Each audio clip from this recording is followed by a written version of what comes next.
G'day, it's Jamie, and welcome to Where's My Yowie.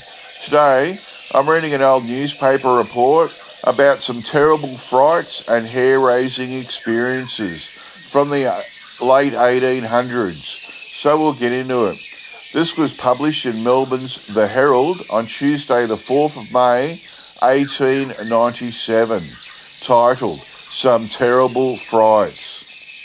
The following stories are a result of the Answers Prize competition amongst its readers for startlers.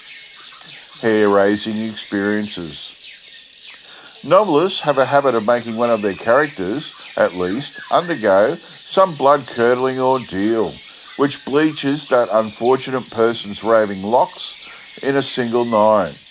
We were under the impression that such things only happen between the covers of a book, until we read the postcards sent in for the fright competition.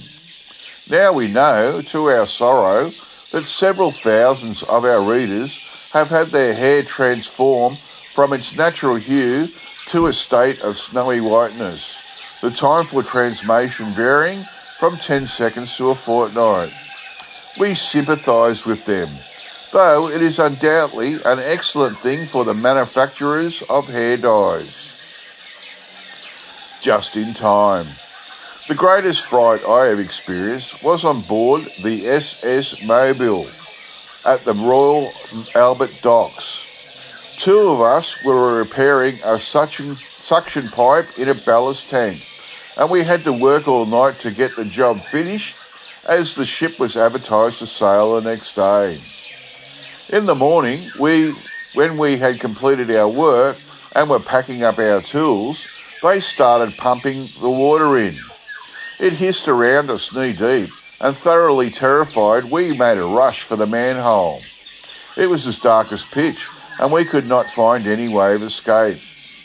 The water swirled in faster and faster, and we had to fight for breath.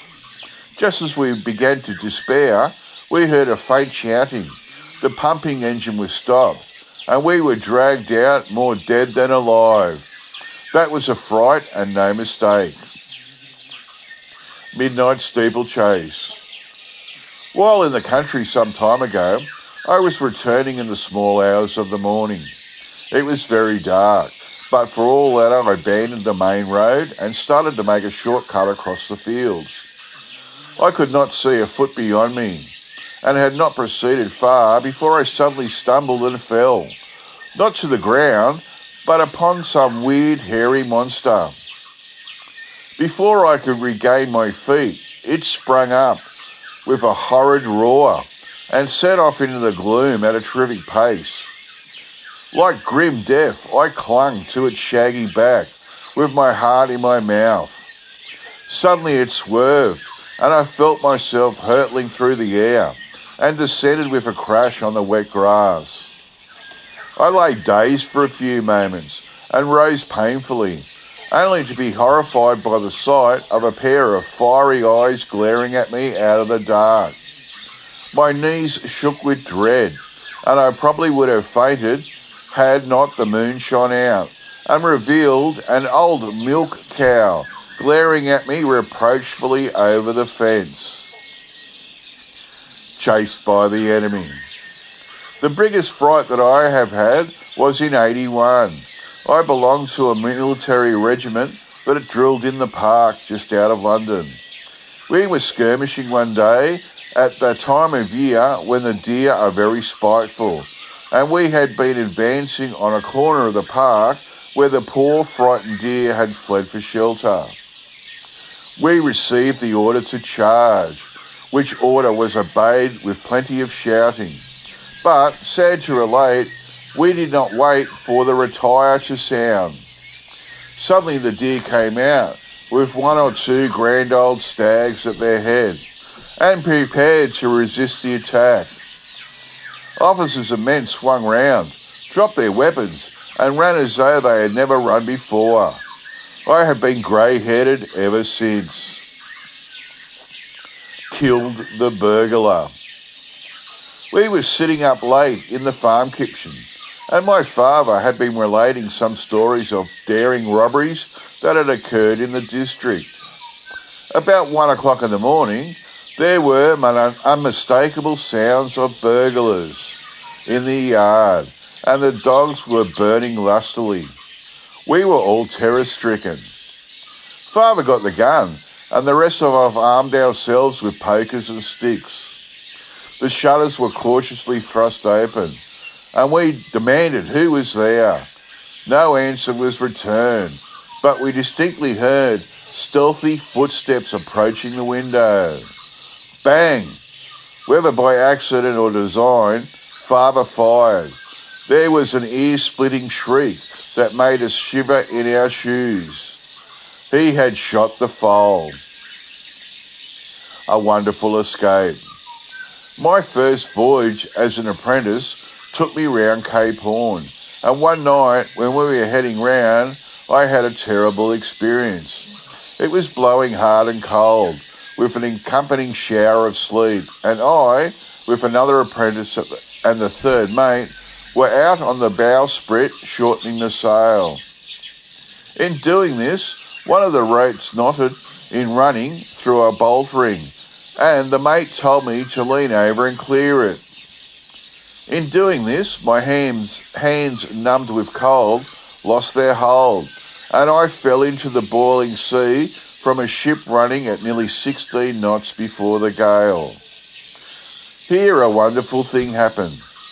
I fell into a trough of a wave and could see her bows high up above me as she rose. Quick as though she dived, and her sprit, with 2 men on it, came down to the water's edge. In that instant, the mate grabbed my coat and lifted me in his strong arms, and before I had time to crawl down the bowsprit to the deck, we were a mile away from where I fell. At the time, I realised nothing, but my nearness to death that night gave me a fright that haunts me today. Worse than the big wheel. I had an unenviable experience some years ago when working at a windmill. It was my duty to climb up the wheel and spread the canvas to catch the wind. On one occasion, the miller set the mill going, ignorant of the fact that I was still on the wheel. When the wheel began to revolve, I had the biggest fright a man could well have and clung on like grim death. One moment I was 50 feet in the air, and again the huge sail to which I was hanging would soar downwards and almost to the ground.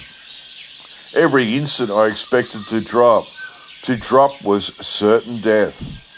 I yelled for help at the top of my lungs, and luckily the miller heard me, grasped the situation and lowered me gently from my perilous position till I was near enough to terra firma to let go my hold.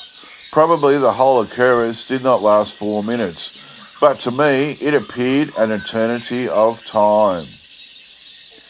A lucky miss.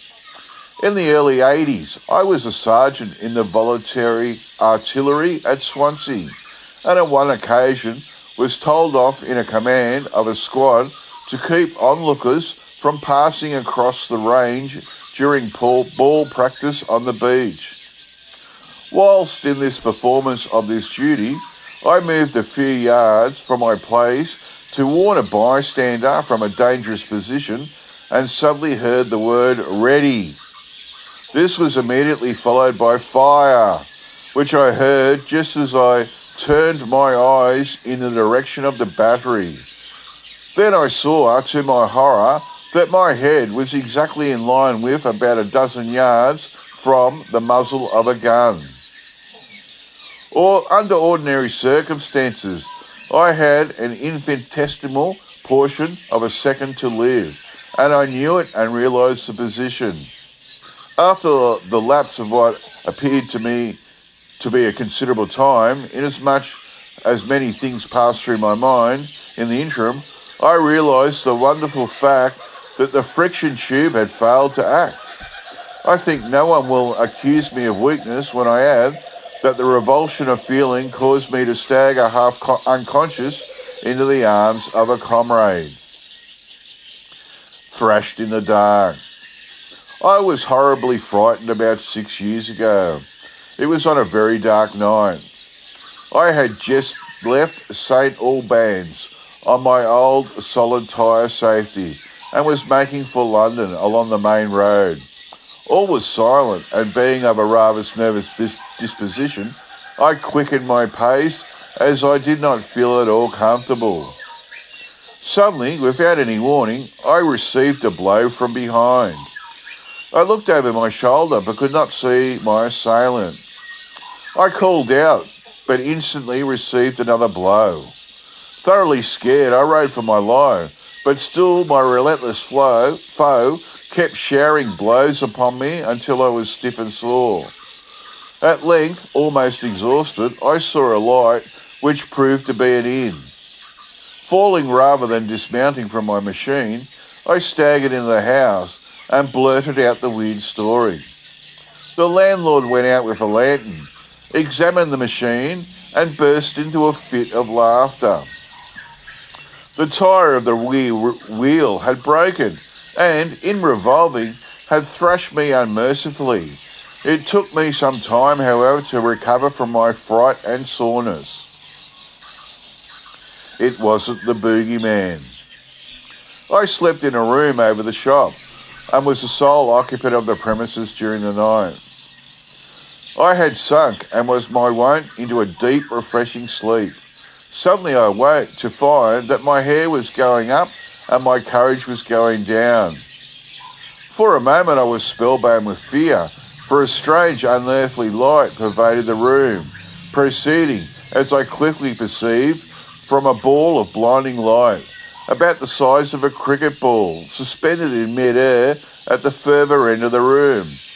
I sprung up, quivering with horror, gazing at that eerie, staring eye of light.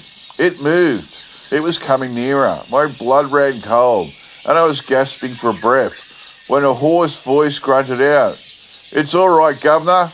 I've only forgotten to lock the shop door." It was a policeman, with his bullseye lantern. I believe I put my arms around his neck and embraced him when I discovered it wasn't a ghost after all. A startler.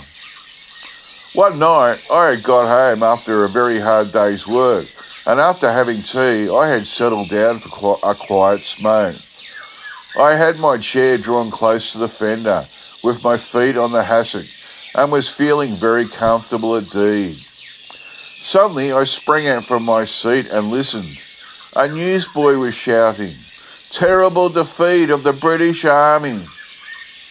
Visions of battlefields with dead and wounded soldiers, London in ashes, England made desolate by the war fiend, and a thousand other terrible scenes flashed across my mind, until I was almost fainting with sheer fright.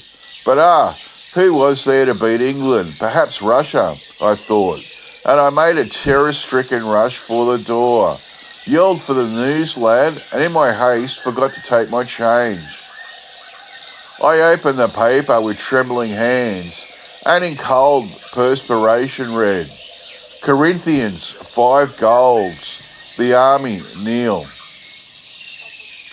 In mid-air.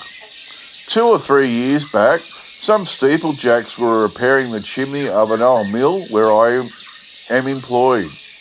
I obtained consent to ascend from the men in charge and took my place in the sling. Before I had gone very far, I lost my nerve, and, when nearly at the top, my feet catching the rough coping of the chimney, I slipped from my seat, but managed to grasp the rope with my hands. There I hung, clinging like grim death, about 130 feet from the bottom. It seemed hours before the men lowered me slowly and safely to the ground. I have no ambition now to emulate Mr. Ans's steeplejack performance. The agony I suffered during those awful moments when I swung in mid-air has cured me of that. Frightened out of his boots. It was in the winter of 1894, a very dark and dismal night. I had passed 2 hours in a railway carriage and then started to walk the distance of 6 miles, which lay between me and my night's rest. The first part of my journey lay across some sandy fields. and then I entered a narrow lane.